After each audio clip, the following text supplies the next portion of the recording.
Oh, I again.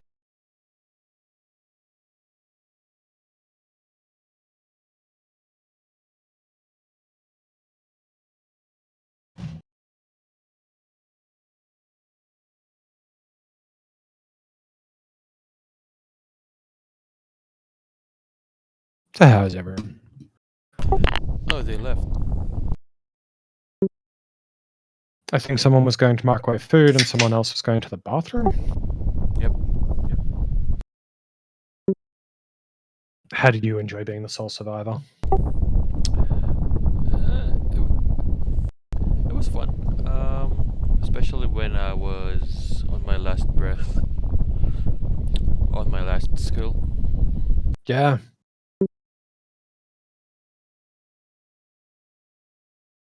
It was alright.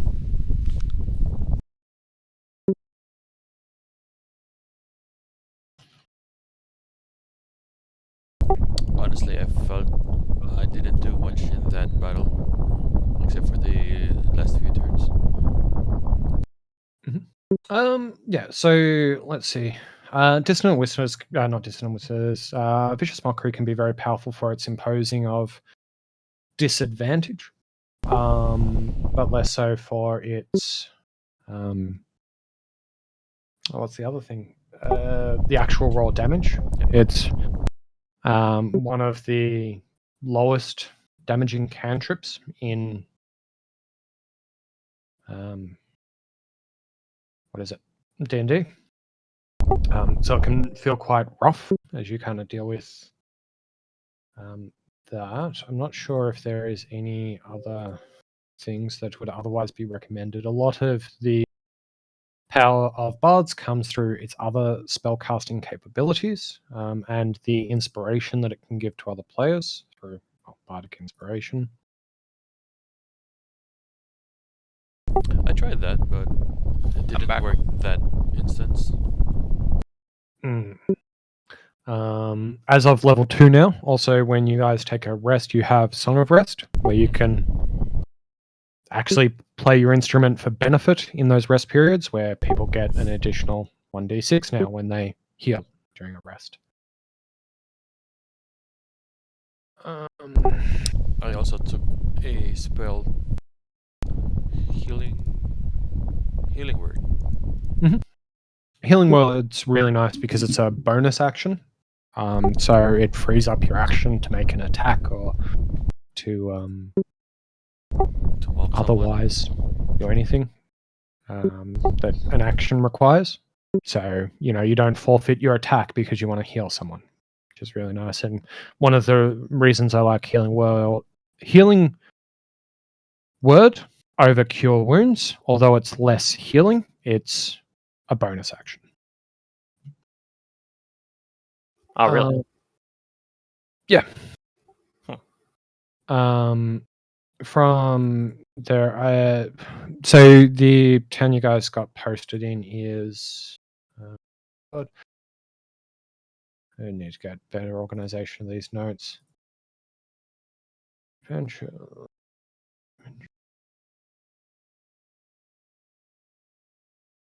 Oakhurst. So Oakhurst does have a number of things, including a general store that you would have had access to ahead of this anyway, if you wanted to spend any of that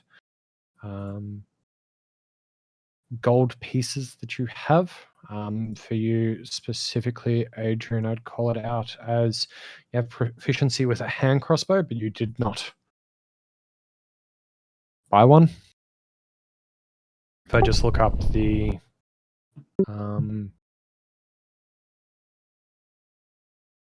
a hand crossbow is unfortunately 75 gold pieces. My bad. You would be able to get javelins for 5 silver pieces each, which is like a cheaper spear. Nah, I'm just gonna continue mocking. Yeah. I've got some javelins. You want my javelins?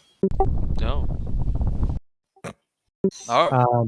Yeah. So when your friends are up, Vicious Mockery is great. When they've taken a nap, So cantrips you can use infinitely. Unlimited amount of times. Oh, okay. Yep. So cantrips are things that don't actually require any like effort. I wouldn't have that taken exhausts creative. you. It's just naturally your ability to cast. Spells slots are then used to dictate how capable you are of casting like more advanced spells through the day. Each spell slot, so if you've got a level 1 spell and a level 2 spell slot open, you can actually use the level 2 spell slot to cast the level 1 spell. Some spells don't change when you do that. Some spells have additional conditions, and it will all be in the spell description. Sure. But otherwise, it's all a very limited pool of resources. What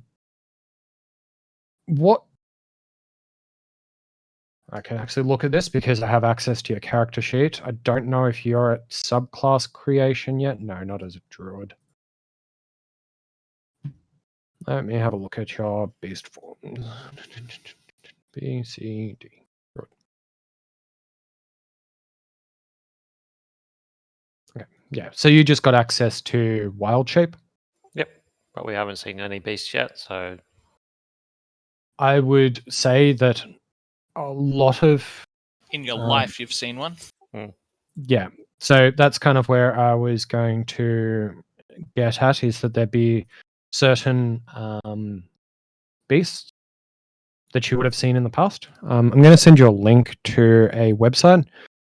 It has a lot of fucking details around metagaming, but one of the things that I quite like is that it has a list of every creature that is considered a beast across all of the like monster manual and all of the beastries within D&D, and then kind of gives an assessment of each individual one on its effectiveness for different situations. At second level, you can.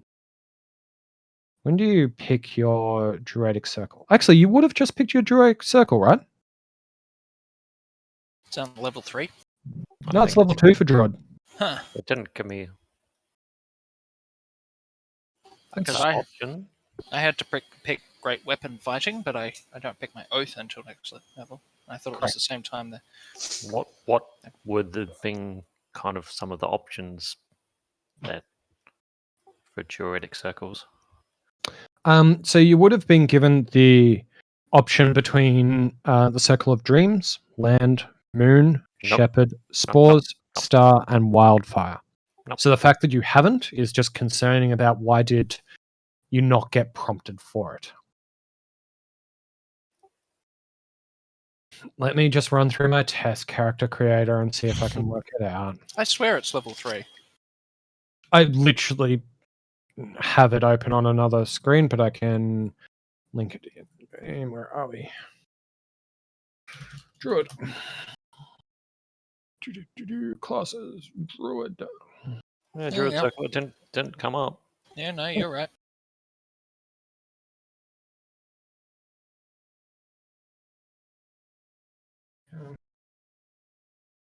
Wild shape definitely came in. The wild companion was there. Yeah. That's actually a very new thing. Is previously you weren't able to do it, but I think it's a good change. Like I like seeing it there. In essence, it just gives you a familiar, like a wizard, but obviously, being a druid, it's just going to be a woodland creature, and it's just like it makes so much sense. And I question why it was never a thing in the past. So under feature and traits, it's not an option, or it's not in there.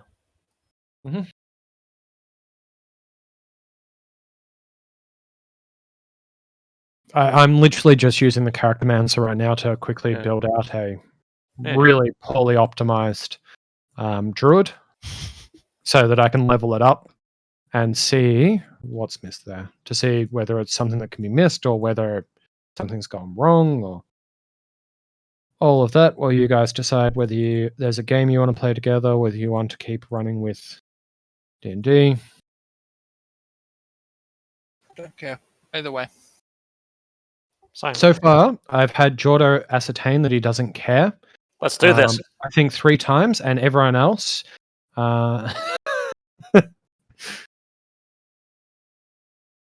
We're back. It's kind of important that I get the subclass onto John though. So if we could do that first. Oh, I had an option to choose multi-class to begin No. with. No, okay, no. I did. I'll show you the screen where you would have seen it. So you know when you were where is it?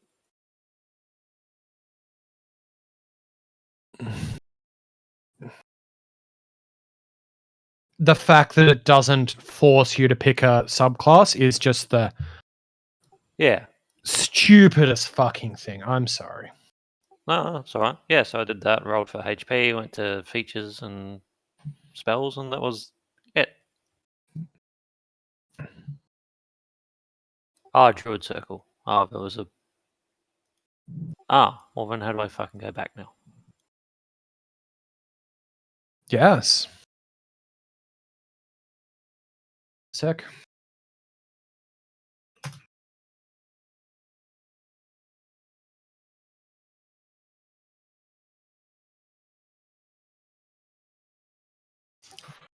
The other thing I was going to say is we probably could have just taken that fight with the 4 skeletons better by using the door as a choke point for them. Yeah, I could have run it back out, but I was...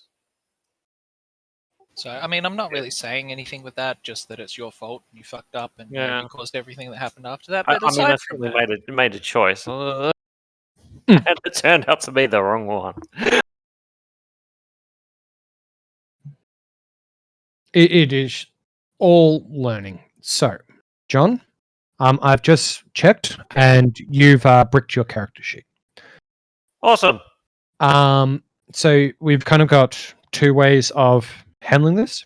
The first, if you were very, very comfortable with the leveling process and maintaining a character sheet in D&D, you can just switch to manually editing things, although that is going to be quite troublesome.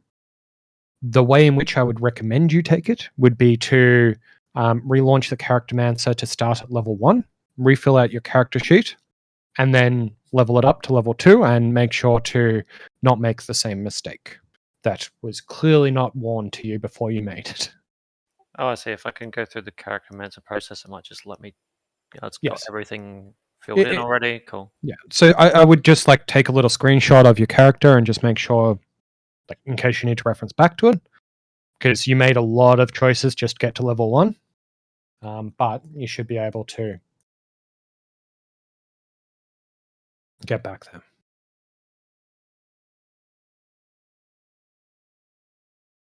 Yeah, there's Druid level 1 Thunderwave. Yeah, don't know why it didn't go through. Anyway.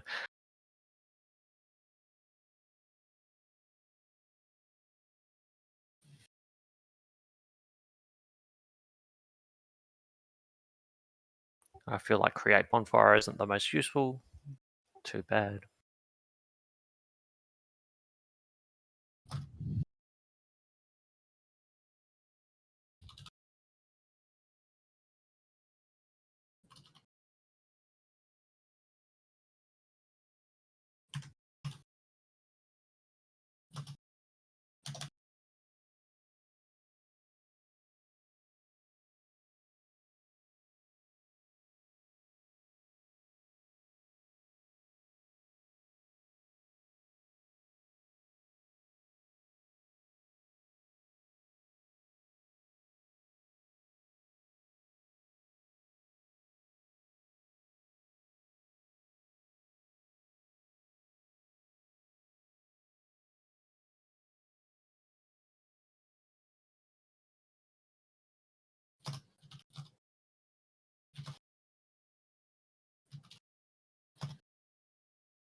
how are we then? We unbrick a character? John's just going through the steps required to do such. What are the fucking differences? Learning exactly how many choices he made to get to this point. Oh, yeah, I'm back to choosing a Druid Circle. Okay. Do you want to run down on the druid circles? Sure. It's probably easier. So where am I? Druid subclass breakdown. The first one is Circle of Dreams. What does it do? It's kind of a bit healy, a bit Feywildy. I don't know a lot about it, but it performs well as a dedicated healer, which I don't think the party is big enough to really need. Yep, cool. Next. The next one is Circle of Spores. That is actually what I'm currently playing in my Sunday campaigns. You've kind of got like a necrotic spores around you constantly. And you can try, instead of changing into an animal, you instead change into this, what is it? They call it a symbiotic entity, but for 10 minutes, you can keep using these necrotic spores to hurt anything that comes close to you. But it's very heavily focused on things like, you're either surrounded by fleas or mites or something like that. I've got mine built as a fucking space cadet who has mushrooms growing in his backpack and keeps eating them and offering them to people as, pretty much shrooms. It's funny. It's not effective. Circle of Stars is what my wife's playing in the campaign that we're running.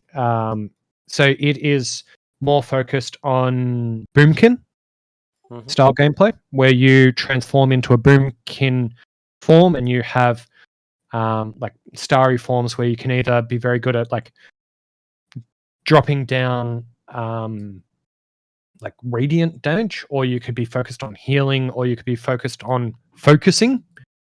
E.g., you have a better time concentrating on your spells. It's probably one of the better subclasses if you want to focus heavily on the spell casting aspects of a druid. Wildfire is a suboptimal version of Starry Form, in my opinion, which is just more focused on specifically the elemental side of spell casting for druid. Oh, hi, Rachel. Oh. Circle of Land is, oh god, what do they even do? They were introduced with a player handbook, so they're far too narrow for modern D&D campaigns, but in essence it's you pick a terrain that makes sense to you, whether it's like Arctic, coast, desert, forest, and you get some additional spells always prepared for those sort of areas. Sure. That don't count towards your prepared spells. I personally don't like it. Circle of Moon is wholly focused on your ability to transform into animals, and it makes you very powerful when you do. So with your wild form, you are limited to 0.25 CR at second level, 0.5 CR at fourth level, and first at eighth level.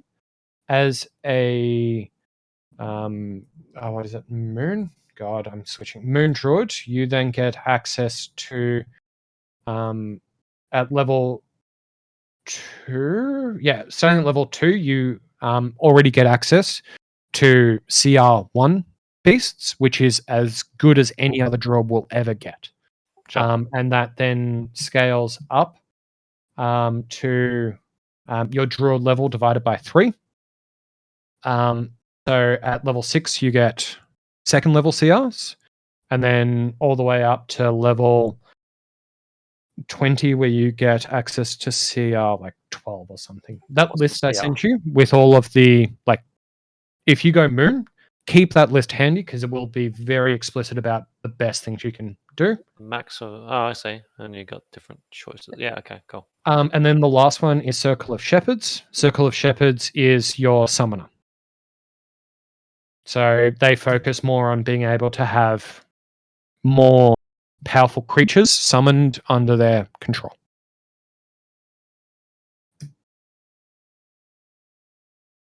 Cool. Yeah. So that's it. Thank you for I that. don't. If there's any other questions about them, go for it. Well, I think I'll take the beast one. Circle of Moon. Yeah. It's also very, very easy to understand how it works. And at level 6, well, in beast form, your attacks are considered magical, which is important when fighting anything that has resistance to non-magical weapons. Which around level 5, level 6 is the first time you'll really start to see that.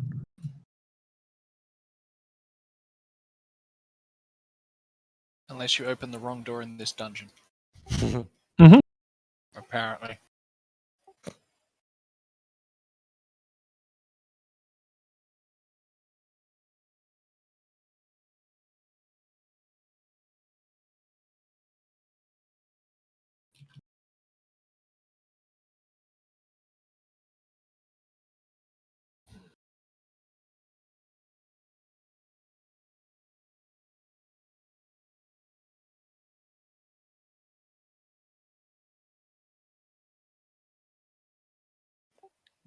So what does knock prone do? So when something is knocked prone, they have to consume half their movement to stand back up. Any attack against someone who is prone is with advantage. And while they remain prone, they have disadvantage on their attack rolls. Cool.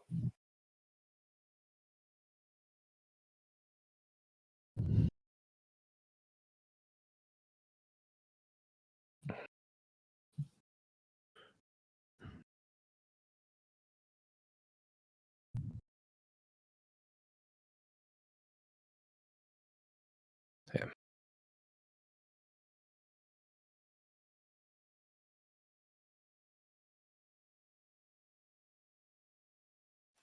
All right. Alright, I'm going to take a piss, then we can get started. Was there any other questions people had? No. Nope.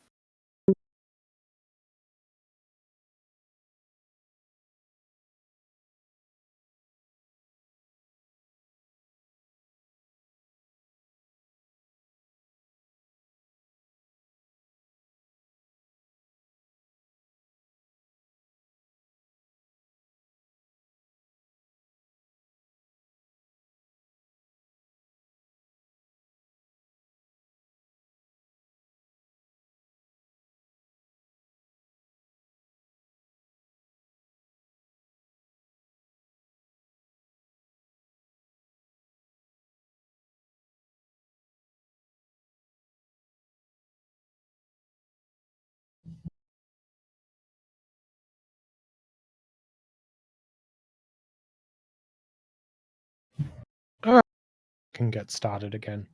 So, the party obviously battered, beaten, but otherwise now fully rested and feeling, let's say, a bit more confident in their abilities after having their real first taste of what it means to be adventurers. Stabbed in the themselves. stomach by a skeleton. Yeah. Kind of wake, go downstairs of the inn in Oakhurst and take a meal. The Merchants of Iron representative who helped recover the bodies with the help of Shook, who brought you guys back and ensured that the cleric at the temple was able to resurrect you. Kind of meets you guys downstairs for breakfast. He's a small fella. You haven't had much interaction with him, but in essence, he's, saying it's really upsetting to see what happened to you guys. it really breaks my heart when I see young adventurers such as yourself fall in these instances, and I'm really glad that you guys could be recovered and then we could bring you back. I've sent word to the Merchants of Iron to see if we can get some further reinforcements, and thanks, Nick. Get further assistance in trying to clear this out, but I do fear that if we do not act quick, then we may not be able to recover if these two individuals, if they are still alive. I know it is a lot to ask of you guys, but if you can continue and try and see if there's anything recoverable, I'll bring you guys back to the entrance and I'll wait for other members of the Merchants of Iron if they can get here in time to help us. But I do fear that it will be another few days before anyone can come to help us. And I'm scared that if we do not act now, then these two will be lost.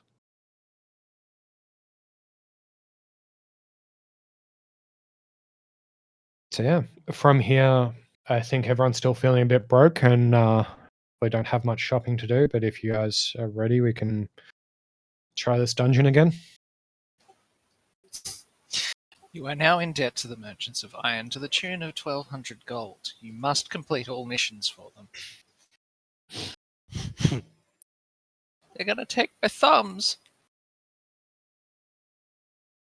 Hey, how does that work? If you cut the arm off of somebody and then bring them back and revive them, It depends what spell you use. If you use Raise Dead, then no. If you use Revivify, then yes. There is the running joke that if you revivify someone, you undo their circumcision. I see. I assure you, this has been thought out by the D&D community at large. Yep, okay.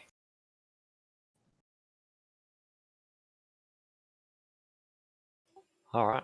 Yeehaw! Yep. Back into the dungeon. Back to the meat grinder. Forward into the meat grinder. No, I Not choose the not door, to spend my only 10 gold on something that wouldn't be helpful. I mean, have you even looked at what you could buy with 10 gold? My god, that's a lot of whores. How much does a torch cost? Let me bring it up. It's like a couple silver or something. Yeah. That's Explosives, weapons, trinkets, adventuring gear. Maybe it's adventuring gear, maybe it's tools. I don't know. Let's see. Common items. Healing potions. Could we buy any healing Oh potions? no. Not with 10 gold. No. Can you? No, because they're 50 gold each. Do you all get one for free? Yes. Let's avoid this situation happening again. Let me try and work out if there's an easy way for me to give you each a healing potion. Because this is something that I had planned to do before we started, as part of the resources you got from the merchants, but now I am...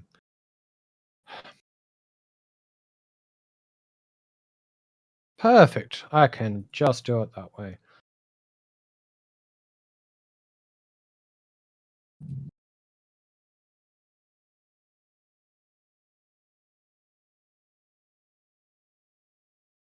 Can I cast spells while shapeshifted? No, but you can maintain concentration on spells you've already cast while shapeshifted.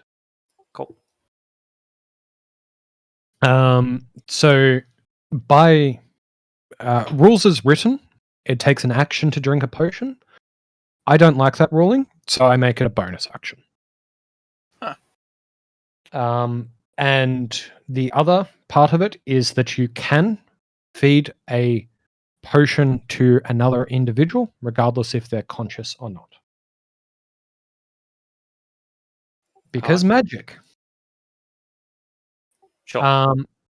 Later on, if anyone has proficiencies, we can talk about crafting, but it's a pain in the ass, and most of the time you spend crafting, it's easier to just make enough gold to buy more. Although that then brings in problems around shopping and that, but that's future parties' problem. I think for now, we can just focus on the campaign and kind of bringing things forward from there. If you guys haven't previously, you can have a look at all the different items that are available and some of the interesting things you can do with some of them. A torch each is 1 copper piece, so they're definitely not expensive. So if you guys haven't seen, copper piece, silver piece, and gold piece is the primary currency of the New World, where it's 1 to 10 to 100. So 1 copper piece, 10 silver pieces, 100 gold pieces, sort of thing. So you need 100 copper pieces for 1 gold piece, or 10 copper pieces for 1 silver piece, and so on and so forth. The world has transitioned away from another currency system, which was called Electrum and Platinum, where 1 EP was worth, or 1 Electrum or EP was worth 20 Platinum or PP, and those were the only 2 currencies for a very PP. kind of stupid system. And for the most part, unless you're finding very old treasure, I will only award copper, silver, and gold, because when you get the conversion rate where 1 gold piece is 1 EP is worth 2 GP, like that's where fucking exchange rates get really annoying. Trying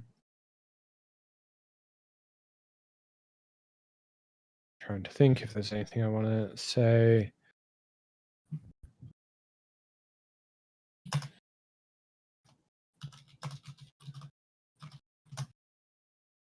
The only thing on that list that wouldn't be stocked everywhere regularly would be potions of healing, which would be limited. Everything else in that entire fucking list would be... most shops would stock it if they're large enough. Fun read through, interesting things that some of the items can do, but otherwise meaningless. So, shall we return down to the fortress? Sure. Are we just keeping the dungeon in the same state it was in as we left, or has anything changed? Okay, so there are certain things that change through the adventure we go through. The things that have happened until now have not substantially impacted the areas to date. There have been certain movements, but nothing up until the point you guys have already explored. We weren't deep enough into the dungeon to have anything change. So let's be fair. So far, you've entered into a room, and then 2 rooms off the first corridor that you entered. Oh, yeah. And then we got fucking shanked. If you And here scroll we are. out, you can kind of see the edges of the map, as long as you got dark mode off. So yeah, there is some more dungeon to be explored. All right, well, we're back, and we're 1,200 gold down, worse off for it. Are we going back the way that we went Shit last one. time? Or we want to try door number 2 and go left instead of right? You could jump on the trapdoor. That could be fun. Alright, guys, I'm trying the trap to drag your body back out to the fucking guy in the carriage, and he's just like, fuck. Minus 600. Leave this dungeon fucking in debt, the GDP of a small nation.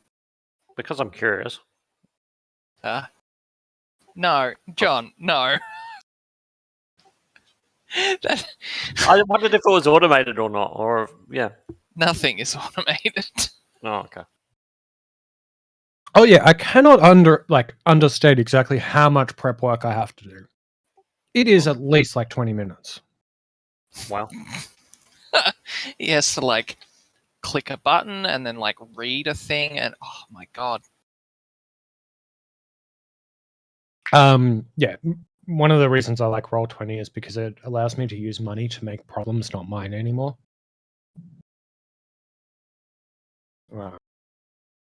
Trying to get people to understand the player's handbook would have been a couple of hours' efforts in itself. Then explaining to them why there's 3 player handbooks, and then explaining to them that all the information that a player might want isn't just in those 3 handbooks, but start there because it's most of what you want. Yeah. So when Roll20 gives me the option of giving them a large sum of money to give me the tools to automate it, done. It's the same with like all the maps and all of that. Curse of Strahd, which I've run previously, I own the physical copy of like the books and the maps and all of that. But I still paid I think it was 50 USD for it online, so that I had this engine to be able to do all the mapping very easily. So we weren't constantly pulling out sketch paper and drawing out every map as we went along. And you just it's a like hobby. showed it on like a tablet or something on the table, or So monitor, or... when we were doing it at my place, I would set up the dining room table next to the TV. I would have my back to the TV and project my laptop screen onto the TV, and that would have all the maps, and everything else was done on the table. And that allowed us to do like the exploration, the combat a lot smoother and a lot easier. A long time ago, before... God, when did I start playing this sort of game? I think... God, I'm so fucking old now. Why did I think about this? 18 years ago, when I first started playing this sort of game, we didn't even like draw out the maps. We just kind of described them. Oh yeah. Because like I didn't come from enough money to own miniatures. Oh yeah. And if I did, I'd be paying playing 40k or another game like that where no one has enough money to pay that. This red Lego block represents your character. We are getting off track, which is, it's, courage, sure, but I think we can bring things back. So you guys are back in that central room near the entrance? Nothing has changed between getting off the carriage up there again for round 2 and walking down here. Yeah, come back to the central room. If you would like to do an investigation check to see if anything's changed, be my guest. Otherwise, let's see what we're doing. Who's got the highest int? Because I can't even be bothered. No, I'll just assume nothing's happened. I assume that's where we're at. Yeah. Adrian, the orc with 0 int. Do you want to... Yep, perfect. Actually, that's not a half bad roll. Okay. Why do you get +1? Don't you have 0 int? He gets -1. He just is proficient in investigation, so gets +2. The fuck?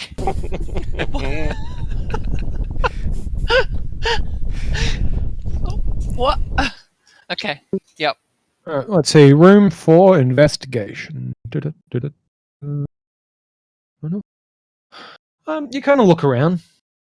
Apart from the runes in a language you also don't understand, there's nothing real of note. Perfect. All right. Dead goblins and some runes on a wall next to a door. All right, I'll have a gander at the runes and to make Perfect. So, as someone who knows the language the runes are written in, tries to read the runes, you recognize the language as Draconic. What the fuck are Draconic runes do? Okay. Again, John, this comes back to if you don't say it, it don't happen. DM Yeah, isn't going to be like, The runes are Well, draconic. The dragon among you reads the runes. No, I No. understand that. I just don't understand. Yeah, just didn't really expect draconic runes to be down here in a All right. constructed fortress. Yeah. Yep. Anyway, Yep. Why is there anyone who would want to write anything in Draconic in an underground fortress? That yeah, is- pretty much. Yeah, got it. All right. So Not dragons. the rune reads out to be a single word, a shard, which is, as far as I can tell from my notes, a name. Huh. And Do I have to roll my history or? So I would say that. Um, correct syntax is you wait, ask wait, the wait, DM. wait, wait. Do I know who that is? Do I know what that is? Oh, okay. Either is fine. So Jordan, if I remember correctly, you also studied Draconic at some stage. Did I? Huh. For some reason, I don't know why, but I saw it on your character sheet. Where are my languages? Bottom left. Bottom left. Oh yeah, right. Common and Elvish came with the half elf, and then I got to pick another class, and I knew that. Like I was looking at the list, and I'm like, giant, orcish, and I was like, well, I know John's gonna pick a fucking dragon, so being able to communicate in fucking Draconic to the dragon in the party may help at some point. So pick Draconic. Luckily, I can speak common. So I would say if you are getting Jordan to help you, you could roll with advantage, John, to remember what this name could be. Which skill? History. History. Okay. Are you getting me to help you? Oof. Yeah. Fuck! Sure. Jeez. I'll need some help. I can't. My memory is a bit blurry. Oh yeah, all right. Well, I'm gonna walk over there and have a gander with you. Yeah, I read the name out loud and kind of before sure. thinking about it. Huh. So this was a dragon who hasn't been heard of for quite some time. He was quite. He would have a real legacy in the world and would be someone that, or not everyone knows the name, definitely not a household name. Anyone who has either studied Draconic to any extent or people who have kind of been brought up and explored the ancestry of dragons would know. He was a quite powerful red dragon who hasn't, let's say, been seen for a very long time. But there used to be a lot of ballads about the fortresses and citadels across the realm that he would take under his control and kind of build, let's say, a lair within. He, being a red dragon, was quite evil and quite cruel. Sure. So, as a roll of 2, how much do I just remember that he's? Without the advantage, yeah, fuck.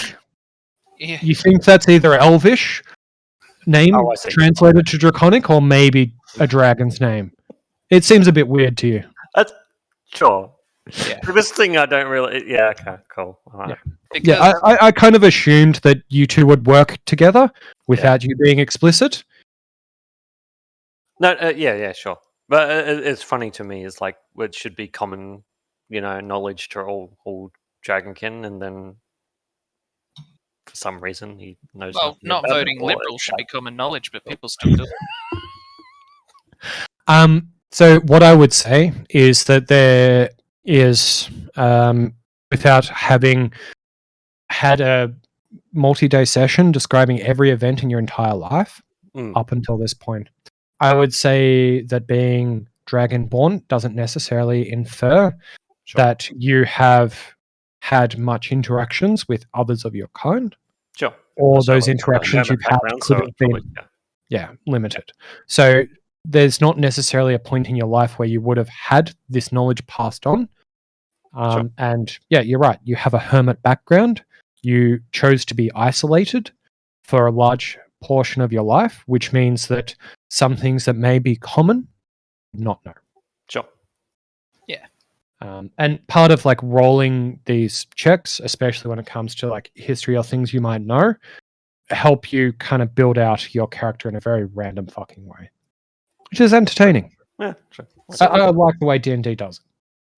So let's say you see it on the wall and you read it and you just say the name out loud and I'm like, huh? What was that?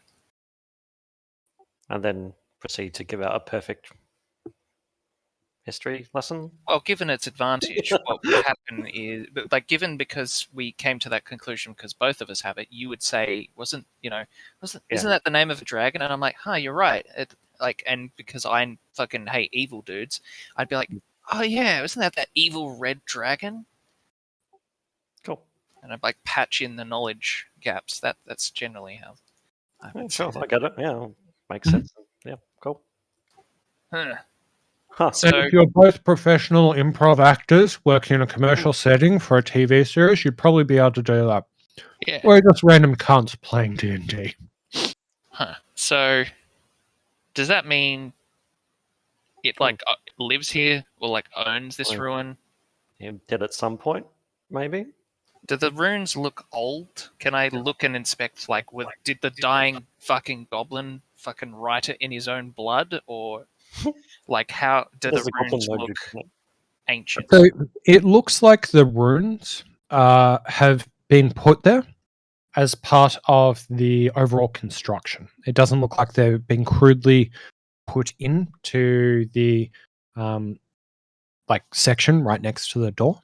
Okay. It instead looks like it was always a guidance there, having a background in almost a religious way. I do Hard have to really +1 describe. to religion. Hmm? I have +1 to religion. Yeah, more so like the background you've had. You kind of see that it is written in a very ceremonial way, like it's guiding through to a temple area more so than it is written as just some random thing on the wall, like a directory. Okay. Well, this way would probably take us to some sort of worship or temple thing for this dragon. So, which way do we think the people we've come here to rescue would have gone?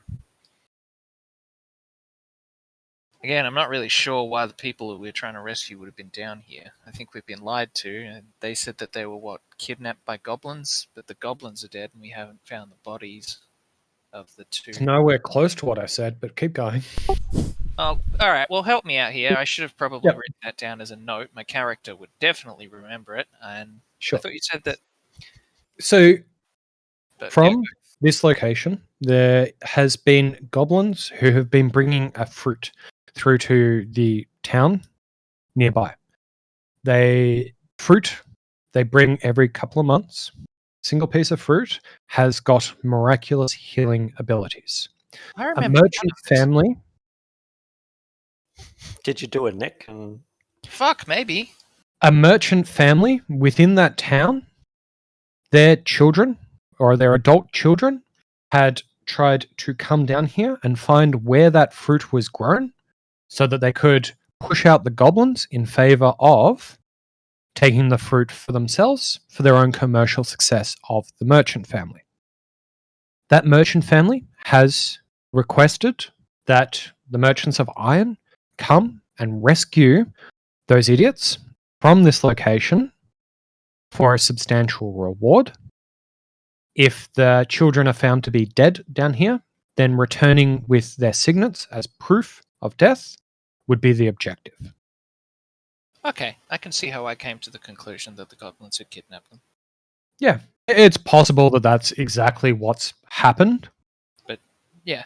There could be something else down here. You just straight up do not know anything other than some greedy fucks came down here, but whatever it is, it's probably evil and I must kill. Yeah, okay. Greedy fucks came down here and they're probably dead. I'm just here to kill chaos. Gotcha. I say, Hey. Hey, Orc, what are you here for? I'm just playing the drums. He says, not owning a pair of drums. Where the he needs to find them. Dude's just vibing in the corner, airdropping. Mhm. Look, Clubman killed these goblins, right? So who's to They say? find this orc. The fuck is he here? So the Merchants of Iron are, in essence, a managed service provider that will just find subcons to fill various contracts and then take the lion's share of the rewards associated with it, providing a small amount through to the actual individuals who have done the work. A bit like real life. But they sure do provide a good insurance plan. Oh, I apologize, Adrian. He does have drums. I think I have 3 of them. Yes.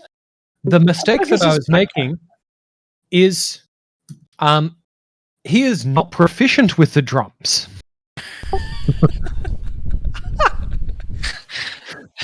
Perfect. Although he is musically inclined, he does not know how drums work. Does he Good like as bang well. them together? It is melodic, but it's not in tune. The let's say the skin from the drums may not be pulled taut in the right areas, and it's kind of got this weird like metallic springiness on the reverb. So although when he first hits the drum it sounds right, there's just something odd about the second half of the noise the drums make as it kind of echoes a bit. Well, you did save our life. Even if Yeah. you are dumb as bricks. Remember, every fucking Viking rowboat needed someone hitting those drums. Alright. That's me. Right. Mhm. Well, the last 2 doors we've opened have tried to kill us. So which door do we One want of them to try was next? successful. Look, seems like there's something important through this way. Yeah, I mean, with the merchants have been smart enough to know. I mean, Well, it must be something important. They rezzed us, right? So, Sorry. oh no. critical failure on the horn.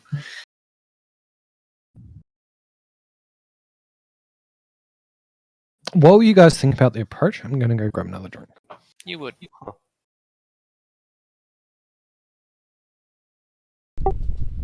Same. Look, I'm starting to feel like the right hand door is a mistake. There's runes on the left, probably indicating something of value, whereas Yeah. the door on the right contained nothing but getting shanked by skeletons. But the skeletons are gone now, so Did we loot the corpses of the skeletons? Is that a thing we No. can do? no idea. Hmm. Or maybe, Well. a room looked empty, but maybe they were guarding something. I guess we should go and check the corpses of the skeletons, the room they were in, At the very and then least. come back here and then try the rune door, because this is probably the correct way to wherever the valuable things are. Look, if they're still going to be alive, then it's probably in a ritual room or something along those lines.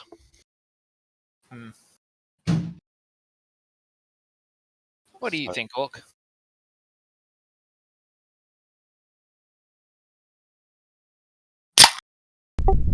Oh yeah. All right, loosely hearing what you guys were discussing, yes, it is an option to be able to see if there's anything of value that you can scavenge off corpses. Can I check the corpses of the skeletons and see if they had anything valuable? Sure. So you.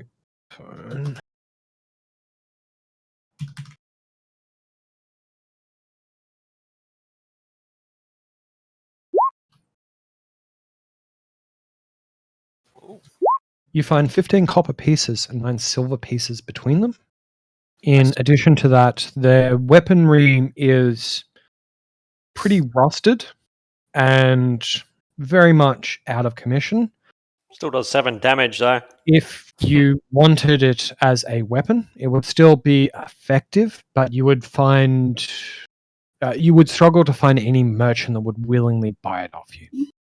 It's 2 physical damage and 5 tetanus damage. Alright, how are we divvying up the money? Luckily, it divides into 3. So Hey Orc, do you like shinies? I like jingle some coins in front of him. Oh yes. Shiny. Okay, so he wants his cut. Alright, well, 5 copper and 3 silver each. Did John recover his javelins? Good call. You're almost on your way to Yeah. a 500 gold diamond. Only 1,199 gold to go. Yes. Okay. And John, Yep. you went into that room? Yep. While I check the corpses, you check out the... yeah, I checked out the room. I guess do I need to roll? Well, I guess I do. So again, it's more so like if there's anything to be found on my queue. Roll most of the time. You've been here before. It, for the most part, is a fairly empty room. It's just some bones laying around from earlier slain goblins, from earlier slain skeletons. Apart from that, there doesn't seem to be anything in this room of note. Cool. I Wow. had my way back then. Let's try the ruined door. Okay. So, who is going to be opening the door? Alright. Okay. I'll open it like usual.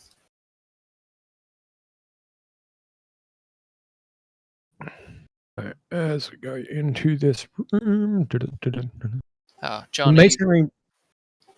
sorry, I just wanted to check. John, I assume you've lit another torch coming down here. You can't see shit, so... Yeah, I I've got assume you a torch. cracked another torch, yeah. Okay. So the masonry walls of this 20-foot wide hall is in poor repair. The far end has collapsed, filling the southern section with rubble. The western wall is actually in much better shape, surprisingly. On that western wall, you see that there is a heavy stone door. There is a rearing dragon eloquently carved into the door itself. Below the dragon, in the open mouth of the dragon, there appears to be a almost decorative looking keyhole. Okay. I check for traps. If there are none, I step into the room. Do you want to roll a perception check for me? Seems safe. Step in.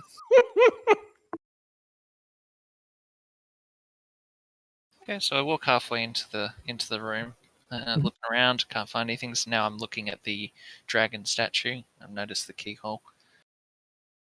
It's not a statue. It's kind of like carved into this like really, really nice stone door. Unlike the wooden door that you've just come through and the other wooden doors you've interacted with, this is very much there.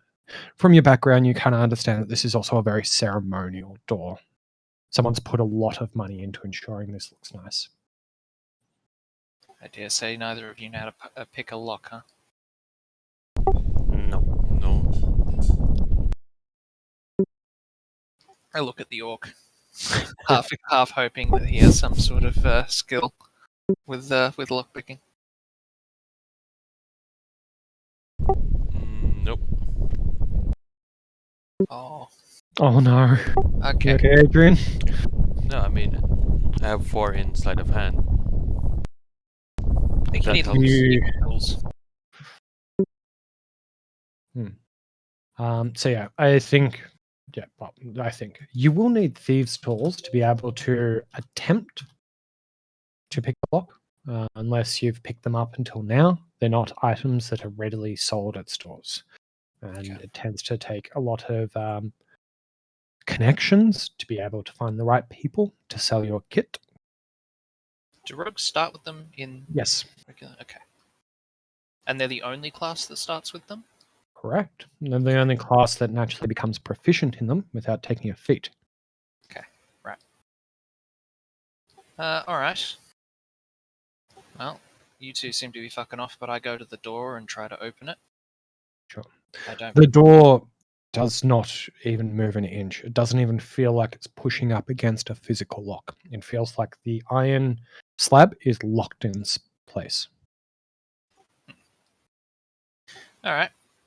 Well, turns out there was only one way to go after all. Back down the hallway then to the other and only unopened door. The only unopened door that they're aware of so far. Indeed. Sure feels like goblins don't use that door. Well, they tried. You saw what happened to them.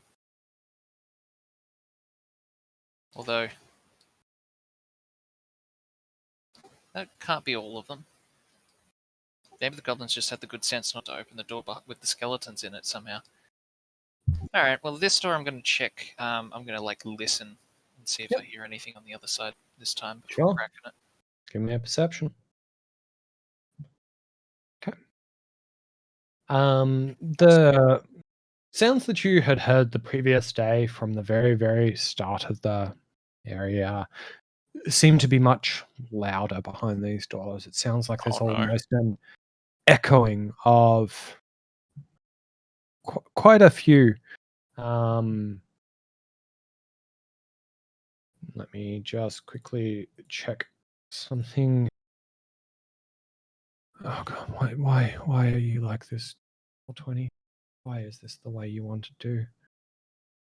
There's an option for me to have my notes as a separate window.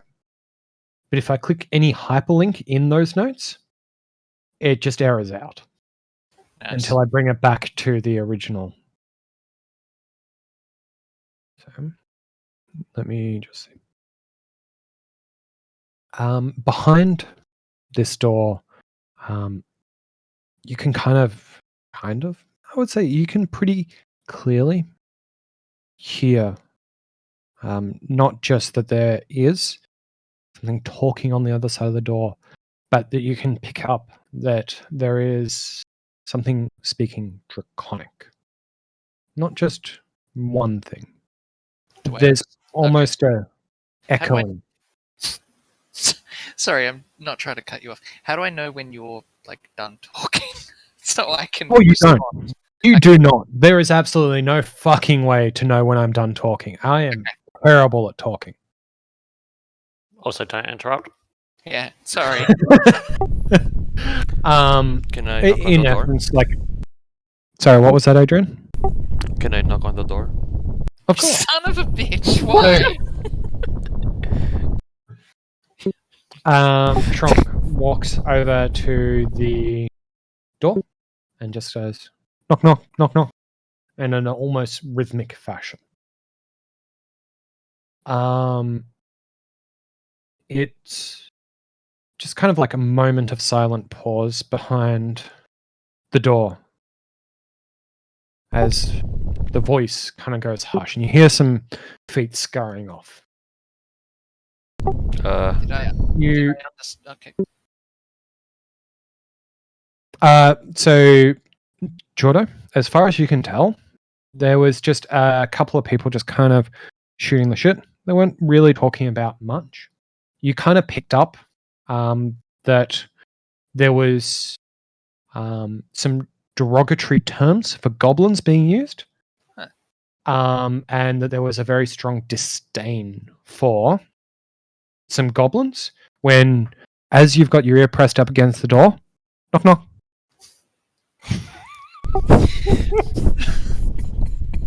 Give me a sec. It's always fun because you never know what the players are going to do. Hello. Uh, Hello? Can I talk? As you see, Or is what this looks like straight up combat? you kind of like have this, having maybe seen them in the past, just a kobold just kind of opened the door, a little perplexed by why there's knocking here. Just kind of like, hello? Hi, Hey. friend. Oh. Can you make a deception check for me? Yep. If I find the button on my... Only There it Jordan. is. Yeah, I'm the one talking to it. Holy shit. Oh. Sure. Are you friends of Yastril? Yeah, yes. We're here for the fruit. What? We've been sent to pick up the fruit. Do you know where it is? We don't have the fruit. The goblins have the fruit. Ah, yes, I'm here to kill the goblins and take their fruit. Where are they? Oh, that's good. Like Yes, kill goblins, yes? yes, goblins die good. Which way? Okay. And at this point, he just kind of very confusingly escorts you to the another door inside. Perfect. So I'm just going to grab control of. I'm assuming Adrian and John, you're following Sure. this bullshitter. Yep, Mhm. perfect. Okay. Bullshit. So, as you kind of come in, there's crudely executed symbols and glyphs, all scribed in like this really bright, vibrant green dye, kind of decorating the walls and exterior of this chamber. In the center-ish of this room, you can also see that there's very crudely being created like a very, very large fire by what you can only assume is the friends of this individual who is escorting you suddenly for some reason. You can also make out that the roof above the fire is jet black with soot, as are many things in this room, where this individual and this person probably hasn't thought through the implications of having a large fire in a small space. And the entire room has almost a sootiness to it. A metal cage in the southern end of the room stands empty, but kind of looks to serve as a, let's say, a makeshift prison. In the between that cage and the fire pit sits a small bench that has a green cloth thrown over it, and just miscellaneous like small goods, like maybe some bedrolls, some mess kits, and cutlery and the like just normal, everyday sort of items. Seeing if there's anything else I want to call out as we walk through this room. Do I know what a kobold is?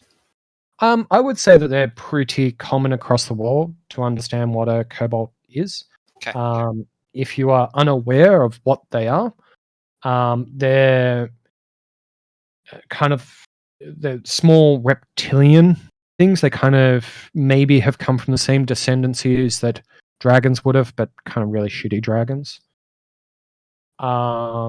They are relatively easy to influence, and anything that they perceive as powerful, they would flock to worship. They're very good servants to higher deities, and they have a very authoritarian culture. So if they believe someone is superior to them, they'll be subservient to them because they think that's the right thing to do. Okay. Are they intrinsically evil? Are they on the same tier of evil as undead, and I would feel compelled to kill them, or are they more neutral? Swayed They are by definitely evil in the fact that they gravitate towards evil patrons. This kind of comes down to your own personal character development. It's would you care about drug dealers as much as you care about, the actual people who build supply lines for drugs? If you look at the way drugs are approached in Australia, it's very much, if you deal Okay. drugs, you don't matter. You're a bad person, but we really want to get the people who are doing the most damage. Okay. And that's kind of where these guys would sit. So Yeah. if you were Filipino, you'd kill him instantly. If you were Australian, you'd probably know that he's not worth your unsheathing your sword. Okay. Yeah. So to my character, I would like to take him out, but if he's going to help me to something bigger, I'm okay to go along with it. And then looking at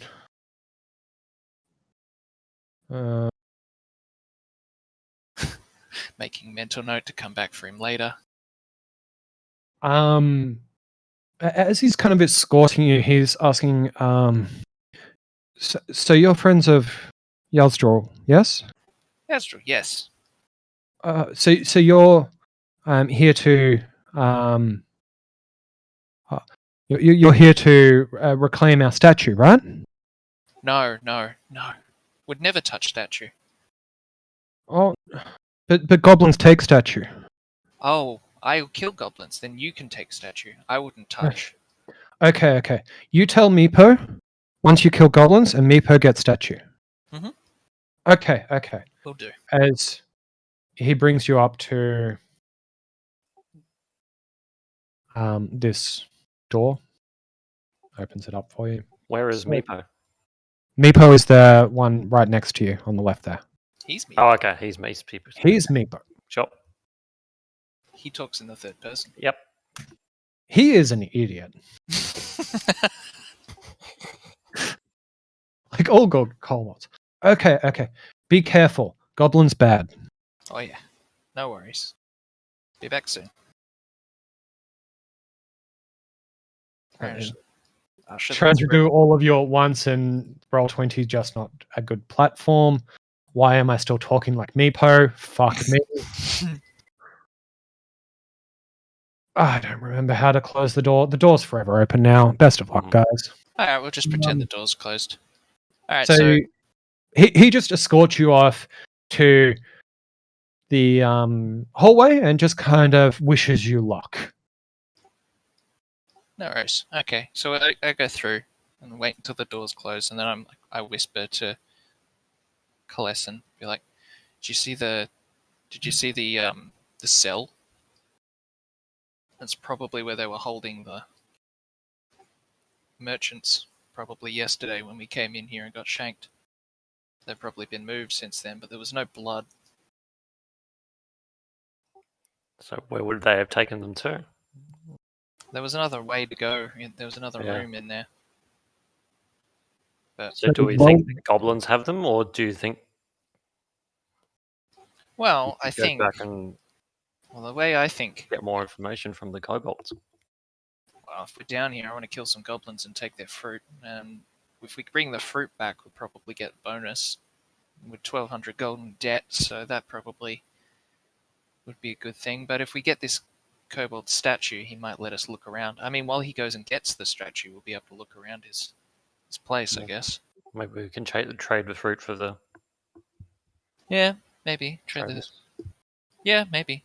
Or the statue for the. Maybe. There's more than. He wouldn't be alone. And plus, hang on, he was talking to somebody. He could have been talking to himself. He's a bit of an idiot. I think there's probably more than one of them in there. So do you want to fight the goblins or the kobolds? Goblins first, one way or the other. We probably have to do that, so we may as well do it first. Might be able to trade for the prisoners or find a way to get them. Look at the orc. Seems Seems to wandering be- off down the hallway. While the two of them are busy talking, the orc Pushes Scouts forward. ahead. Mhm. Yeah, go for it. So I would just note the room that you are traversing earlier. It had 3 doors and a hallway. From the hallway, you suspect that the source of the more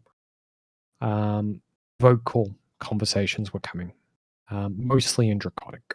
Yeah, so there's definitely more kobolds back there. The way in which they talk, or the kobolds were talking, was in an almost broken form of both languages, where they would just choose the preferred word in either language to help them structure the sentence. However, both Draconic and Common have very different syntaxes. So it's actually quite confusing to try and listen to them because they would completely mince every sentence they try and speak. Yeah, so you only just pick up words, not really sentences. You'll understand what they want, but it will be in like a very fucking stupid way. But he did address you guys in common. Oh, okay. Alright, well, this way first, I guess. Follow the orc.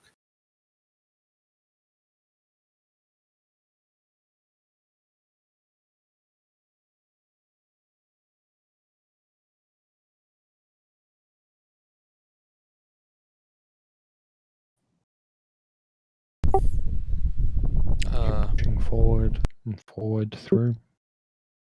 So far, doesn't seem to be anything of note yet. Elf, You kind of see right at the edge, check for traps. although not well lit by the torchlight, those with dark vision at the front can definitely kind of make out that there is a door right at the end of this passageway. Definitely just going to stand here and watch the orc walk down the hallway.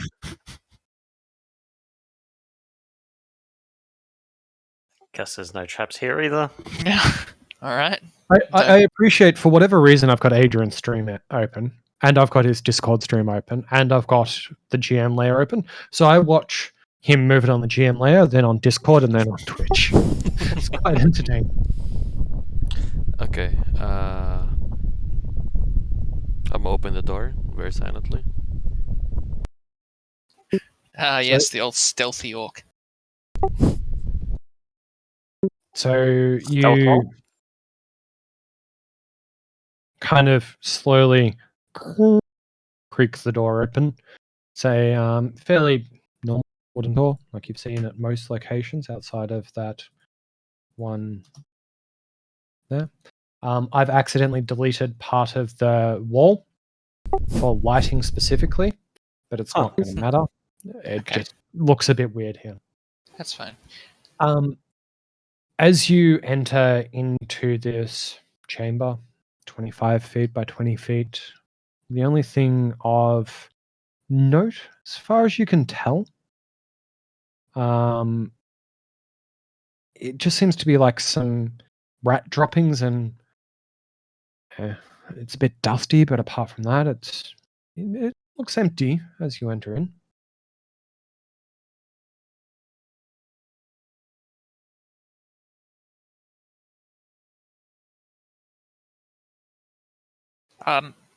Do orcs and goblins in this game have any kind of relationship? Like, certain games, they're Sure. very So symbiotic. In this, are they completely separate? within this world and within D&D, for the most part, what you'll find is that there isn't anything inherently related per se between goblins and orcs from a raw societal stance. Both of them in their monstrous environments, so when they're not player characters like Adrian are, will follow a very hierarchical approach where the being in the most power has the most authority over everyone else, and it kind of just trickles down from there. You'll constantly see, though, that there's people testing those powers. So you'll see, goblins constantly trying to attack orcs to, try and become big boy, and then orcs killing goblins to remind goblins small. Okay. Within that space, you also have to deal with other monstrous races like hobgoblins and bugbears, who all fall into that same sort of ecosystem of middle management. Okay. If we hid and opened the door and sent Trock in to a room full of goblins and he's just an orc, in certain games or circumstances, the goblins would be like, what do you want? Like, and talk to him and wouldn't just immediately try to stab him. Is that a circumstance that would happen here, or would the goblins see a random orc walk in and just be like, dead, kill it?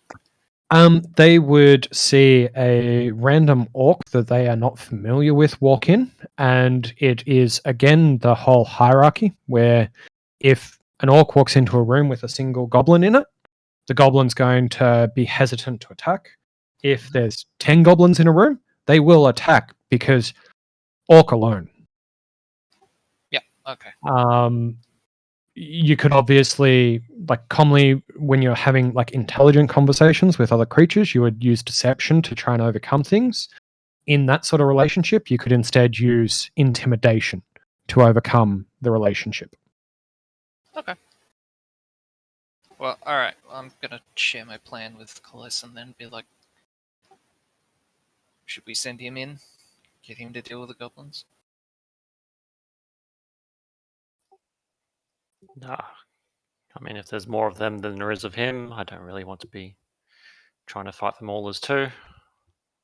Well, you know, he'd be useful as a meat shield. Wow. They would. Maybe you can drum them to death. Shrock will Just- remember that. We're speaking in Draconic. You can't hear. No, I'm not. I don't. Are you? I Oh, don't okay. respect Shrock's intelligence, and I Oh, would okay. speak plainly in common about him right in front of him. All right, then. Should we open the door, like hide in the corner, and get him to Maybe we'll go hide in there? Yeah, we'll, If we hear screaming, Move then into we the know corner. that he's found the goblins. And right, we'll move in the corner. all right, gonna cross into the corner and kind of shoo the orc to open the door and go in. Like nod at him and go, yeah, go on, in you go. Okay. Opening the door. Wow. Open it with He's a done with knocking now. no. It's just opening. Open it with a kick. As Shronk kicks in the door. Dusty and odd bits of stony debris and rubble lie scattered on the floor. An ornate fountain is built into the eastern wall. Through cracked and stained, the fountain overarches and covers a divining dragon that somehow, even with how dusty and how crumbled everything around it has been, appears to be still in quite good condition. Like, it has been regularly cleaned and looks in good condition, although there does not appear to be any water left in the fountain.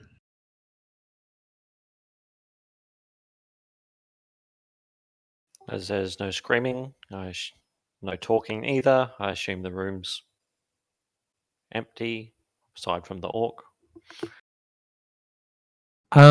Would I be able to get a perception? Oh no, it's just Adrian exploring for fun. What are you guys trying to look at? What are you trying to look for? I say to the half elf that there's only been the one way. How did the goblins get through the kobolds? We probably missed a door somewhere. Yeah, that's a later problem. I'm not gonna go back and tap every brick in the wall. No. Can we check if this, like, can I do a perception check to see how common this kind of room and stuff is being used? You sure can. Was it perception? Yeah. Or how busy this room is? Like, you mentioned it's all dusty and everything, but like, is there, Right. trail through the dust or such? Sure. So throughout the room, you can see that there is quite a bit of dust. There does appear to be some footprints further on through this hallway around to the door where Shronk is on the left. That has those footprints going. You can also see that although most of it's covered up now with dust, there is some. I saw that, Adrian. Okay, I'll stay here. Yeah, thank you. Let me finish talking and then we can do the initiative roll. You can see that there does appear to be some goblin and some kobold tracks along this pathway, scattered throughout this room, but they seem to be mostly covered over with dust. It only seems like the human tracks still have a lot of depth to them. You also notice that there is something written in Draconic in front of the fountain on an almost plaque that has, for the most part, been covered up by dust. With that, can everyone roll initiative?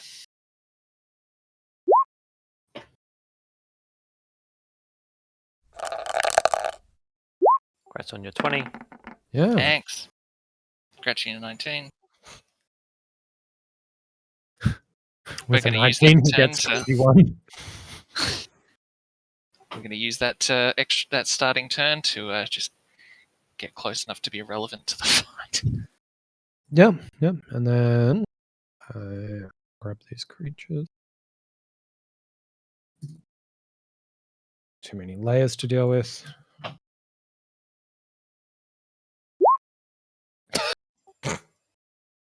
Well, hope you like getting bitten. God, I'm actually relieved it's just fucking rats. They're giant rats, Jordo. That's okay. I mean, What is this, Dark Souls? They can't possibly be as bad as Dark there Souls could be rats. potentially 3 of them chewing on his face before. Oh my god, look at him. Oh my. Oh, jeez, they got 22 initiative. As giant Yeah. rats pour out of the small little enclaves that Shronk was exploring, That's not the good. more. Oh, thank god. Okay. Let me turn off dark mode so I can roll out the numbers. Does an 8 hit? Or what's your AC? 14 AC. 14 AC. So, of the 3 that attack, only the third one manages to secure a bite, dealing 6 piercing damage. Why that hit?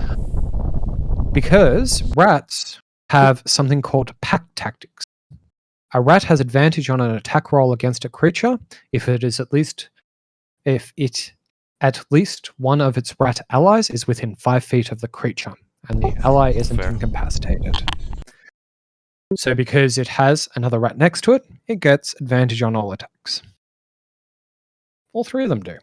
Okay, well, That's There's nasty. many smaller creatures like this that attack in packs to try and just kill the thing that's closest to it. They're not very smart with their attacks. They just know kill. From there, the next one off on initiative is Callison. First, how does Shrock let us know that he's being attacked by fucking 3 giant rats down the hallway? Because we're looking at the fountain. hear me scream. Yes, you may. You hear an orc scream from within your viewing distance. Off in the direction you are wondering why the orc was traveling off on his own exploring.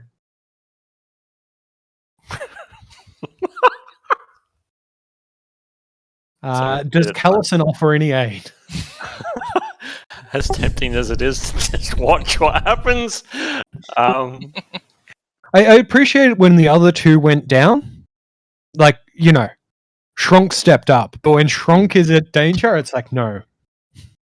It's funny when it happens. It'd be like that. I was checking the range on fucking Fog Cloud, sorry.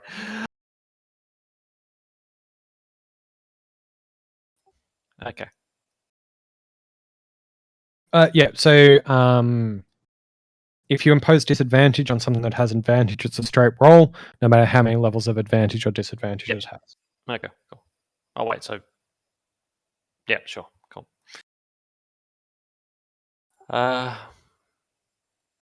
And entangle would hit everyone, even the orc. So entangle kind of sprouts from the ground in the shape as described in the spell. So I Yep. think it's like 20 foot by 20 foot or something. It just kind of fills out that space with entangling roots.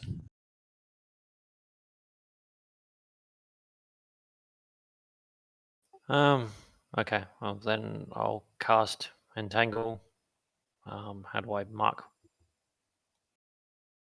So if you just pull out the pen and just draw out the area that you're trying to cast entangle on.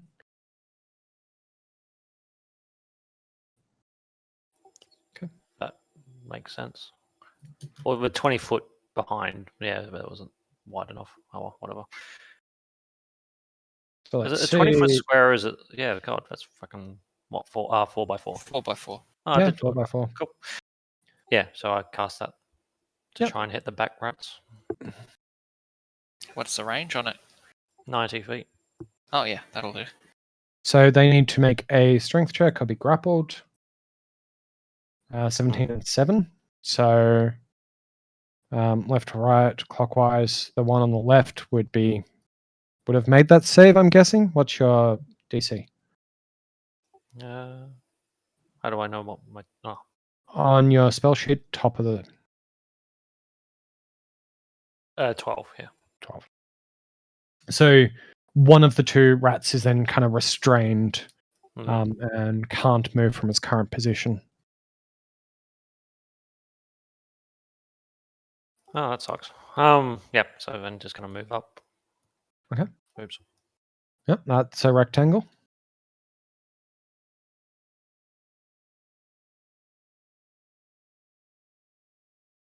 Yep. Cool. Yep. Perfect. All right. Next up in the initiative order is Leon. Yep, so sprint down the hallway. I don't actually use sprint, sorry. I just run like normal speed, run the 6 tiles. And then I whip out a javelin, which I believe does not cost me an action. To Correct. pull that out. And yeet it at the bottom right rat. Mhm. I don't need to draw it. You know which one I'm talking about? No. Yep. I'm just fucking with my shit to try and get the javelin equipped. Do I need to do that? No, I don't. So I You can just click do on that. it. Cool. Cool. So that is a 10 to hit. The armor class, however, is 12. So the javelin swings and just kind of falls that little bit short of the giant rat. Okay, and then I use Armor of Faith on Shrock. Shield of Faith. Shield of Faith. Thanks. Creature of your choice within range. Okay. So your AC is increased by 2 for the next up to 10 minutes. Nice. Yeah. Okay, so it uses one of my 2 spell slots. I'm down to 1. How many Perfect. spells can I have attuned? Prepared? And I don't know how to tell that. Yep. So if you were to open up the player's handbook and go to Paladin and then have a look at your spell casting, it will tell you whether you learn spells or you prepare spells. If you prepare them, then you get to choose each long rest. If you learn them, then your choices have implications. Okay. Okay. Next up on the initiative order would then be Drock. Okay. Thunderclap.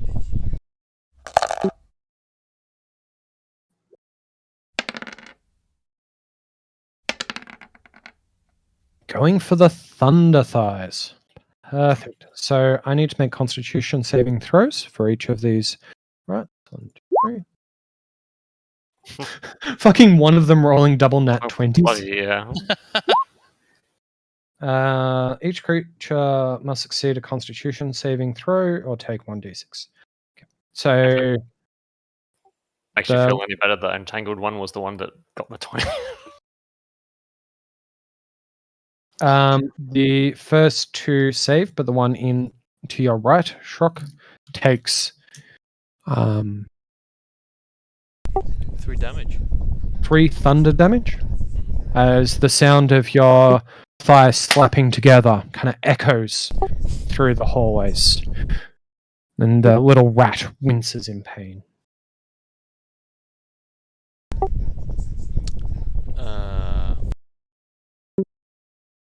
You sound very quiet at the moment, Adrian. I think that's my turn. Okay. Then that closes out the first round of combat. We then go back to the rat's turn. The rats that aren't entangled will try and attack. Fuck.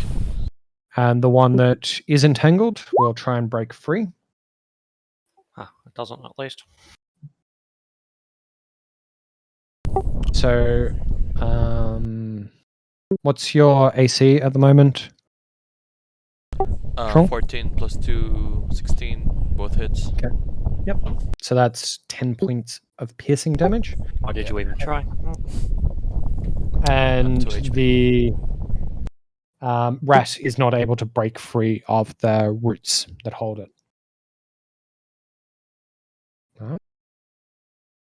That then brings us to Callison.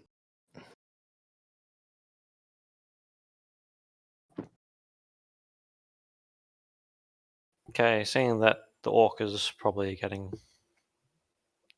mauled quite a bit.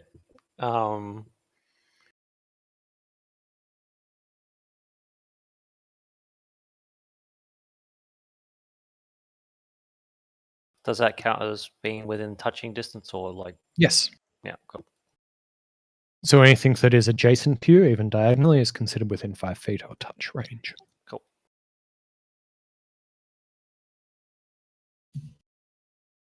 I don't actually have to heal spell, but I can use the potion of healing as a bonus action. Is that? Yep. Right. So you can just shove a potion of healing down his throat as a bonus action. Before I do that, I attack the one closest to me with frostbite. Mhm. Or cast frostbite on the one closest to me. Yep.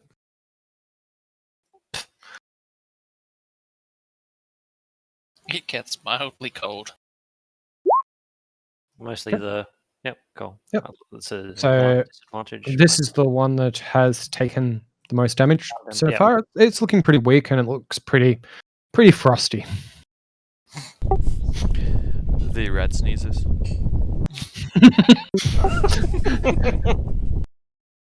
A rat-born COVID suddenly emerges. Are you using the healing I'm potion? using the healing potion on the orc. Yep. I think you can just click on its thing in your inventory and then remove it. Put it down to 0. Okay. So the healing potion itself does, I think, 2d4 plus 2. Click on it. If it doesn't come up, you can Oh. type in /r space 2d4 plus 2. Oh, that's without the plus 2.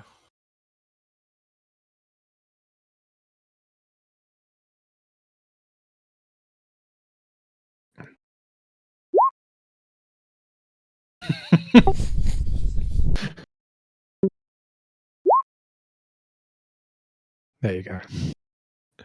So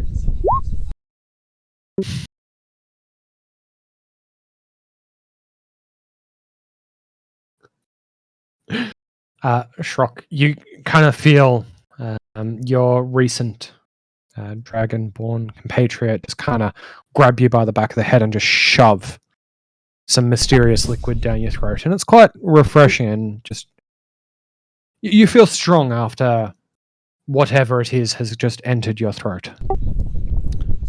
Or is it my throat? Gets absorbed quicker if you put an upper button.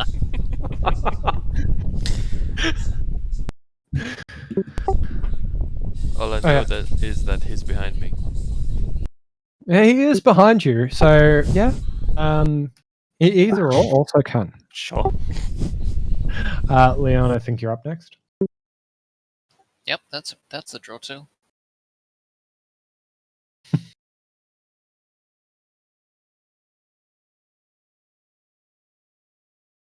Yep, so run up. Obviously, to get in melee range, you're going to allow me to attack diagonally on that rat without disadvantage? Okay. So pulling out the greatsword again and trying to skewer it, I guess, into the ground. Oh, No. Okay, miss it. That's As you kind of just go to swing at it, and it just kind of lands right next to where that javelin is embedded into the ground. does he break his javelin? Oh, that'd be harsh. Yeah, I've got no bonus actions with taking, so that's it for me. Cool. That then passes it on through to Shrock. Okay, I'm gonna use Healing Word on myself as bonus action. Be right back to it. Wow.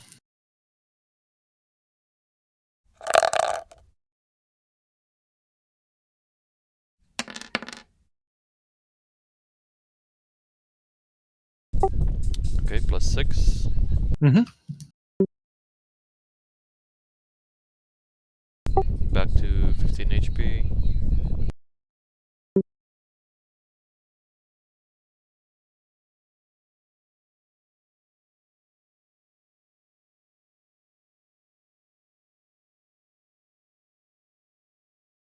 And maybe use Dissonant Whispers. Oh no, wait. Healing Word is 1 slot, right? Yeah, so it's a spell slot. I think it's a first level spell. Yeah, it is. Okay, either way. Dissonant Whispers on the lower right. Right. The one on low HP. Looks pretty bloodied. Looks pretty close to death. Okay, maybe just walk it. Okay. Hit it with some mockeries. Make a wisdom saving throw from it, and it is sitting at a 7. So, although rats don't speak any language that you speak, it just looks so broken and hurt by your words. It might have actually just died of shame. It might, like, it's just kind of rolled over and is now motionless and almost a little bit stiff. It's not really clear how you've done it, but the rat is so hurt by your words that it has died. I'm pretty sure most things have died to Yeah. vicious mockery this campaign. The fucking orc has killed more things by insulting it than we've done with actual weapons. Yes.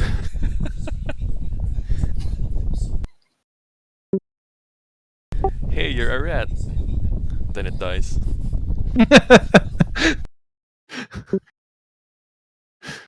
All right.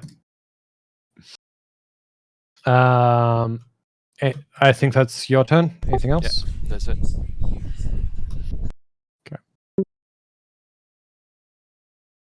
So one of the rats will bite. One of the rats will try and break free of the entanglement. So the first rat takes a bite at you, Shronk, and It hits. gets a nice little chunk out of you, dealing 4 piercing damage, while the other rat continues to be just kind of held in place by these vines that have erupted from the ground, unable to move still. So, like, it doesn't matter in this case, but if it's entangled, does it still count as advantage because it's still close? It's still in melee I'm range. looking to my left. Attacks against have advantage, and any attack it makes has disadvantage.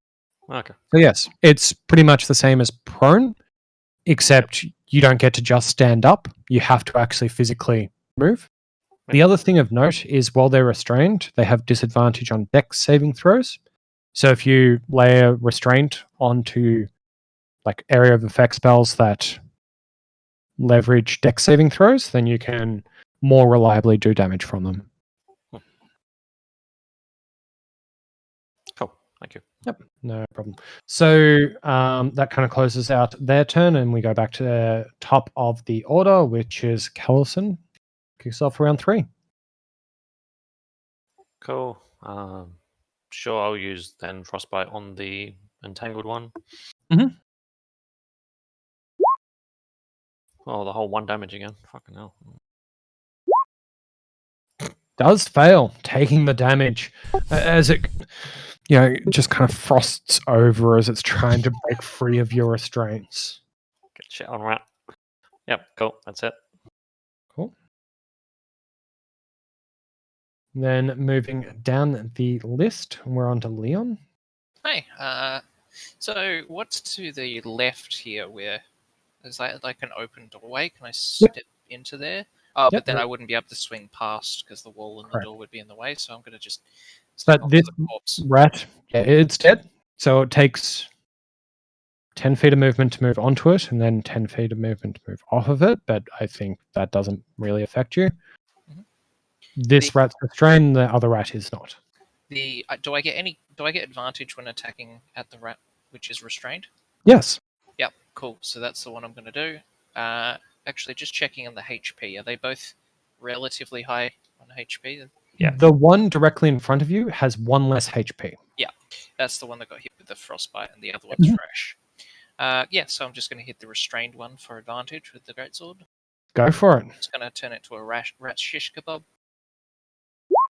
You Fuck can't miss me, this I- one. I nearly did, but I didn't because of You, the you certainly nearly did not, but honestly, Wow. it Without looked advantage. like it was about to dart out of the way, but like the frost kind of held it in place for you. Between it being half frozen already and Vine's literally holding it steady so you can't miss, you managed to not miss it with the great sword. Absolutely skewering the cunt right through the center of the skull. Delicious. Take it back to the cobalt for something to eat. Shrock, you're up.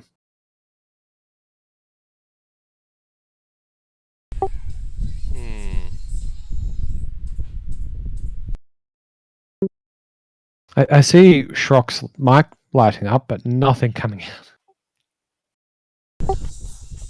I uttered a thinking sound. Ah. Mm. Yes. Sometimes you've really got to hit it hard, don't you?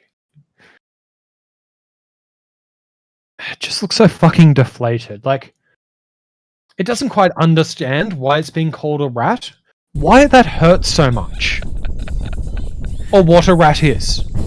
All of these things it doesn't know. But it just can't deal with it. And it dies. Fresh rat dying to 1 psychic damage. Anything else? Nope, that's it. Okay. It will try and bite you. Unsuccessfully. It can And- try. As it's like, I'm going to eat this cunt. And it's like, maybe he's right. And like, just midway through the attack, it's just like, maybe I'm the cunt. Maybe I'm the rat after all. So it just like looks like it's got a moment of reflection on its face as we start a new round of combat with Callison. Why did it have a +2 that time? What's The got a giant plus 2? rat, the giant rat's attack damage.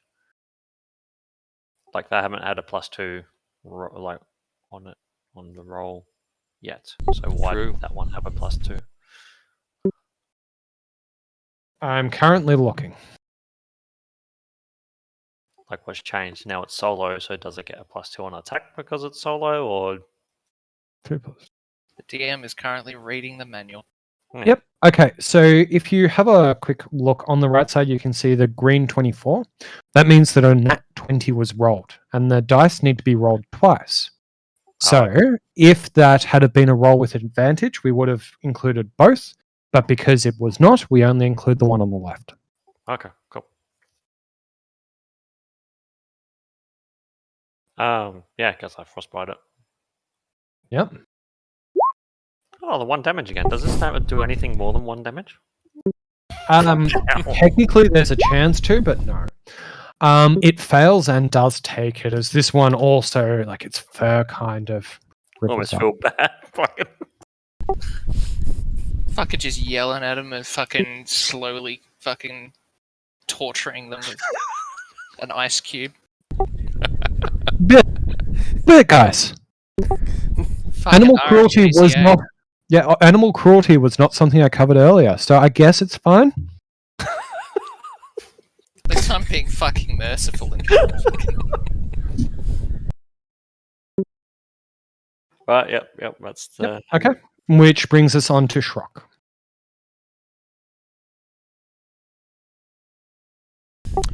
Okay. Hurl more profanities at the rat. Okay, let's hear it. Whatever you get, you get. I think Leon was first. Correct. So the. Oh, wait, what? yeah, I'm Oh, supposed to go between. I'm sorry, That's okay. Leon. Not that it Right. matters, but There's a frostbitten rat in front of you. Well, with the fucking corpse of the other one still hanging off of my sword, I now try and cut the head off the other one. Go for it. The one remaining. You cut the head off the wrong rat. The dead one on your feet, just straight head off.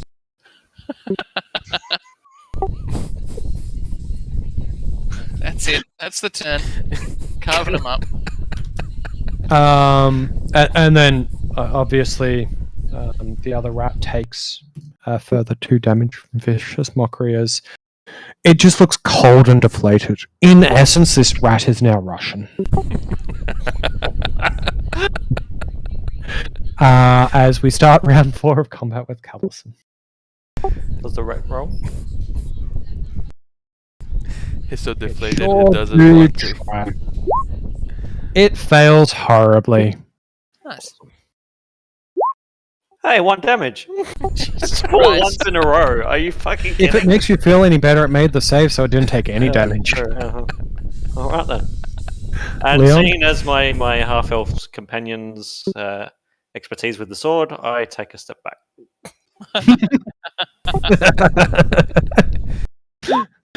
There we go. I just needed a space.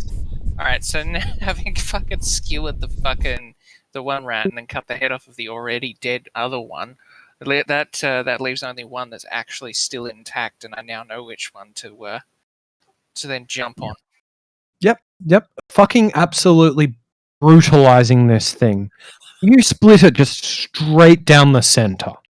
As just kind of the 2 sides of the rat fold to your greatsword. As you do enough damage to overkill it.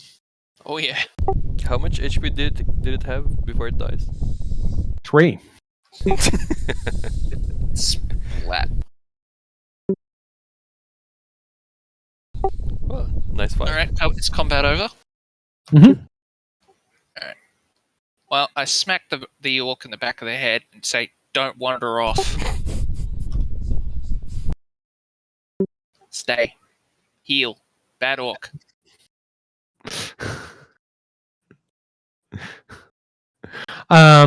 So entangling roots are still present there, so anything north of you guys is difficult terrain as long as John keeps okay. up. So it's up to you whether you want to keep that up or not. Yeah, but I'll leave it up for Sure. the time being. I think it only lasts a minute, so I guess it's got like 30 seconds left. How badly beaten up are you, orc? You hurt? Do you need a rest? 7 HP down, 11 of 18. Could do with a short rest. Can we open this room first? Which one? To the left. The doors are all seemingly Which one to the left? I don't know. I can't tell without like moving my character around. These seem to be the rooms that the rats came out of. The doors all seem to be open already. Oh, okay. I guess I look to see that there's nothing dangerous about them. Are you going through the rooms one by one, or Looks like the orc is. I am paying attention to what the orc does. Trust me. I'm just looking for a corner to sit on. Cool. So I explored the 2 rooms. I guess I explored the left one first. Sorry, I should have made sure that nothing actually happens when. So, like within these doors, like there's a weird sort of musty smell to them. There's moistness to the ground, and it looks like there is, in a couple of them, a corner that has been dedicated to certain usages that various captives might have had to use. They do very much appear to be used as cells at some stage, but as far as you can tell, they look to mostly be unoccupied. Cool. All right, man. Yep. Check the other room as well and drop the entangle spell.